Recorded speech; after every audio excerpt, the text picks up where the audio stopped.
What's up guys, Rage Quitting here, back with another video guide for you guys. Today I want to talk about how to tank low level dungeons as an arms warrior. So why are we playing arms spec versus an actual tank spec like full prot or fury prot? Well, the answer is just arms is just the better spec for leveling, and I'm not gonna respec just to go do dungeons, but you can tank dungeons just fine as arms. Whenever you want to get into dungeon groups, people always need a tank, and so it's the easiest way to get into dungeon groups if you can just fill the role as a tank. Everybody that I've ever done dungeons with so far on Classic Fresh has never complained to me about not being the proper spec because I can still do the job and fill the role as a tank. What does that mean? It just means that you can pull the dungeon safely, smoothly, and hold aggro of the mobs and not put yourself or your party in danger of dying. And really, if you can do that, then you'll be just fine.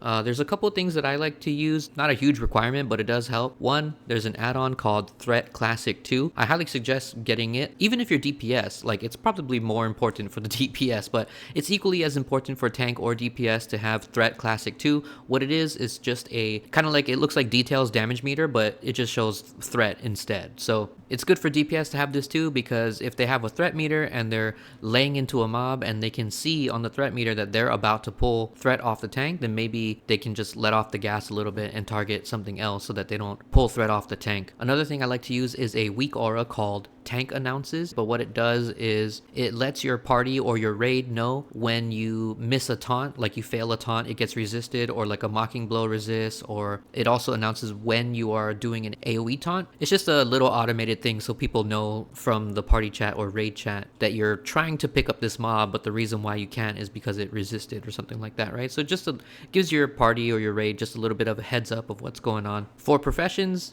I really like to have engineering. This isn't specifically for tanking, it's more for PvP, but it can also be used for tanking pretty nicely actually, especially in 5-man dungeons, because you can throw grenades and dynamite that have AoE effects on them, so you could stun a whole group of mobs, get some more additional threat across all the mobs, and you can also use grenades for interrupting spell casting. So not a requirement, but it does help if you want to use it. I'm already leveling engineering, so I'm gonna use what I have and apply it towards tanking dungeons. Another thing I like to have for ease of access is just to bind target markers somewhere on my keyboard. So for me, I have F5 through F12 key bound as my targeting markers. Just makes it a little bit faster to mark targets. And what you should do is tell people the kill order. So if you want people to attack, skull, then X, then square, you can mark things up that way, and then if they listen to you, then it'll make it a little bit easier for you to hold aggro on all of the mobs if they're attacking the right target, right? Because if you go in on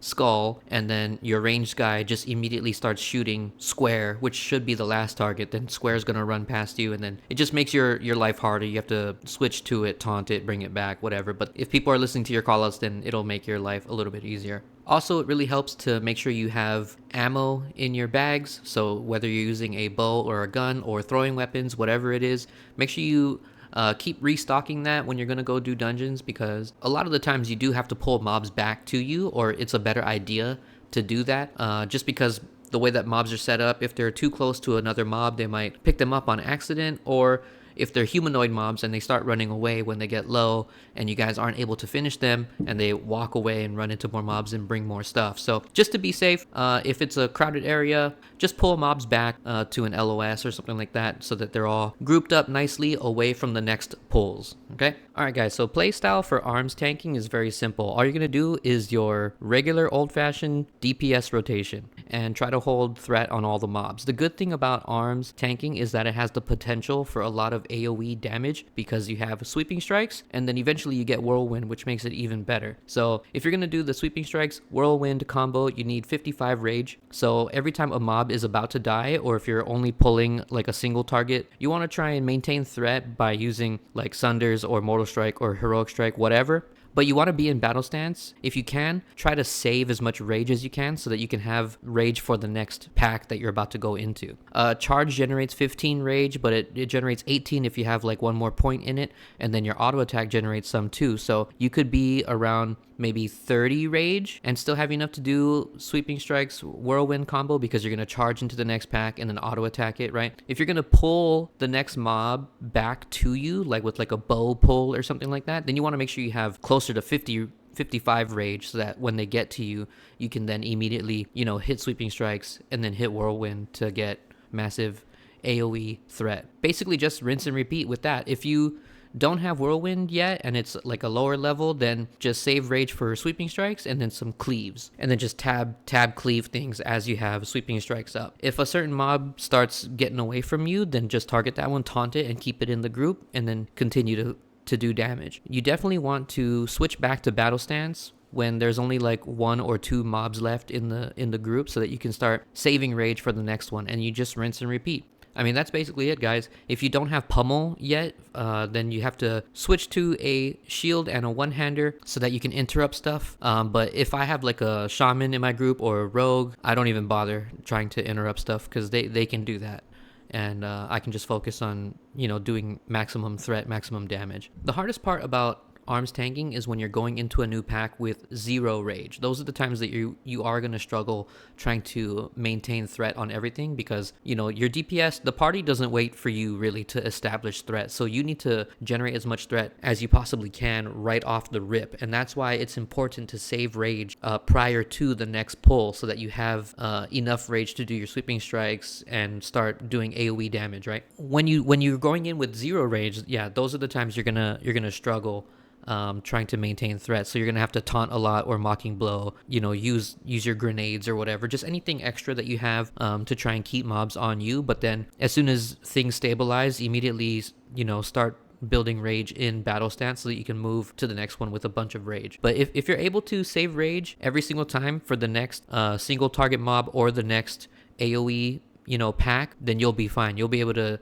generate threat right off the get-go, and then be able to maintain until the packs are dead. Let's say you have like 100 rage in battle stance, right? Just make sure that you know how much rage you're gonna lose when you switch stances, right? So if I had 100 rage in battle stance going into a new pack, you definitely don't want to just sweeping strikes and whirlwind right away. You want to spend more of that rage so you can get closer to that 55 mark, so that you have enough for the sweeping strikes whirlwind combo. You only need 55 for that. But if you have 100 rage, then spend some first with like a heroic strike or sunders or demo shout or thunderclap, whatever it is. Spend that rage first so that you're closer to that 55 mark, and then hit sweeping strikes and then do the whirlwind. Another tip: if there's a lot of mobs that you're doing the whirlwind on, you don't want to just remain in berserker stance, because you're gonna get all this like snap threat of every single mob in that pack, and you take more damage in berserker stance. So if you want to, it depends how hard the mobs hit, but if you want to relieve some pressure off of your healer,